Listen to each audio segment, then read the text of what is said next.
Hello, now I'm going to show you how to install the custom application to the iPad. So to do that first, you'll need a MacBook computer because Apple only lets you upload this kind of program easily from a Mac. So before you start, you'll have to go to the App Store, then you'll have to search for Xcode. And Xcode is their developer IDE for building applications and uploading them to devices. So you're going to have to install this. I have it installed, so it has this button. So once you have that installed, you're going to have to download the application from the website. So I have the application stored at gitlab.com/AlecGraves. And the link for this is in the video description. So here there are a few repositories. So there's J5 and J5 iOS app.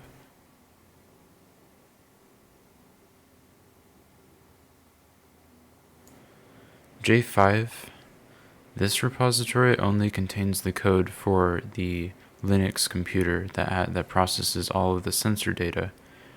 And the actual iOS, the iPad app, is stored in the J5 iOS app project.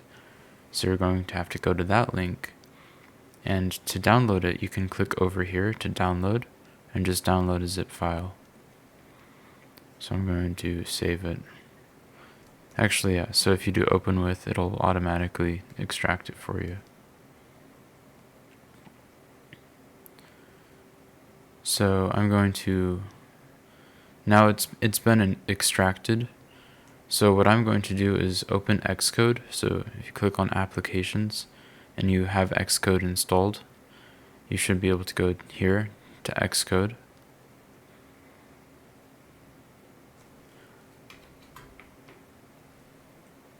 So once that's open, just click on open another project.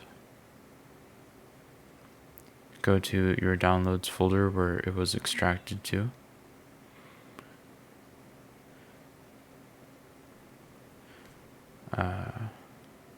Yeah, so if you double click the folder that you downloaded, it will automatically open this project. So this is all of the code for the iPad application. And to actually compile it, you can go to, I think it's debug, or no, not debug. Oh yeah, so product and build. But as you see, the build failed. So the reason is you're not logged in. So if you're not logged in, you'll have to log in. So to do that,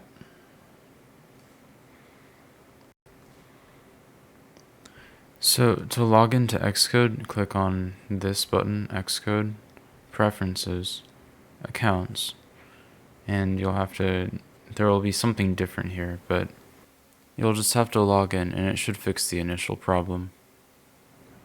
So another thing that you'll have to do is get a developer certificate from Apple, and that will allow you to actually build applications and upload it to the device. So it might be different for you. You might have to Google this, but for me, it was you click on Manage Certificates and then you hit the plus button, Apple Development.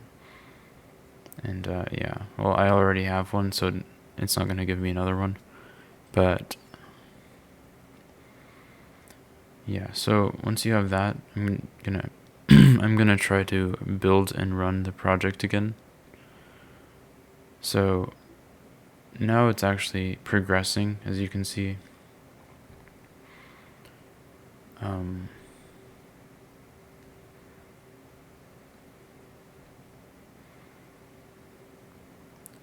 Yeah, so it's running a little bit.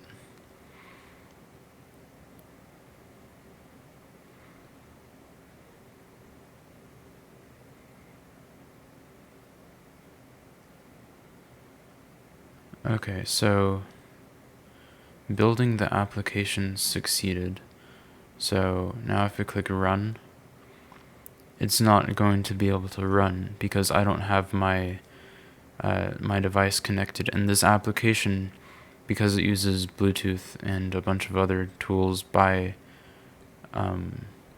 Double 2 Robotics, it won't run on an emulator. So if I click on, say, generic iOS device or iPad Pro 9.7 inch and try to run it, it's not gonna actually work. It'll rebuild it, but it's not gonna actually run.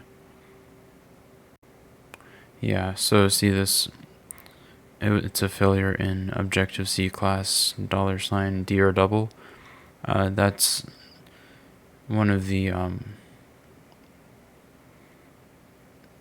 that's a failure in the precompiled binary for controlling the double robot that was given to us. So we can't really change that. But so to fix that and run it, you'll have to run it on an actual device to actually test it.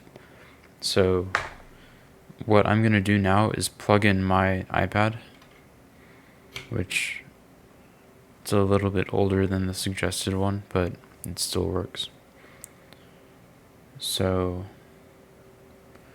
yeah, when that's plugged in, so that's my iPad. To change to that device, I just click on here and then I scroll up and then click on the device that's plugged in.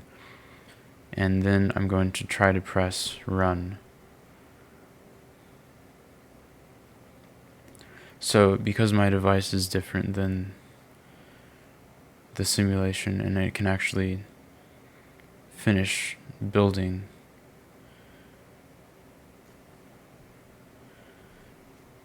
so yeah, because it's a real actual physical device, it can finish the build process and it tries to upload it. So right now on my iPad, it should open automatically if everything's set up correctly, but as you can see, there's this error message, could not launch BLE Data Viewer. That's the name of the app.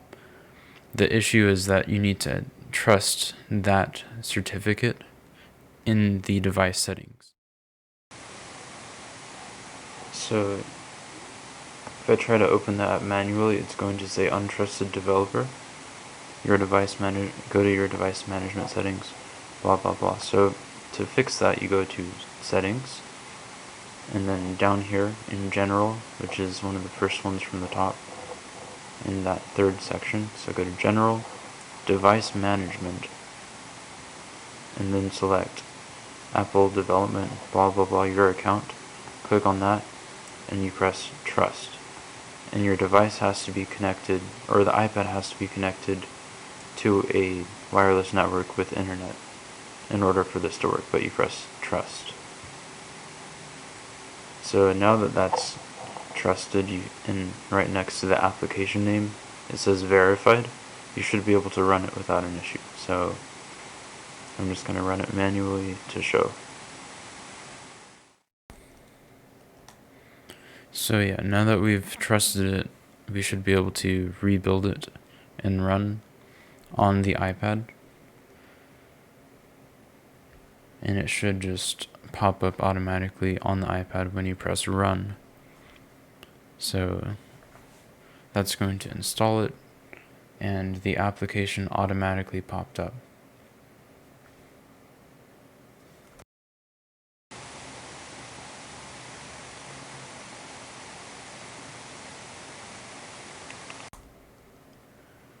So now that the application is running on the iPad, you should be able to see some of this in the bottom right corner.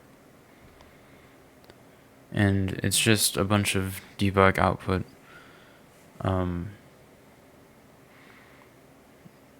Yeah, right now it's kind of just complaining that it's not connected to the actual device. So it can't find the Double 2, it can't find the Latte Pandas sensors or anything like that, so it's just going to dump a bunch of stuff to the screen.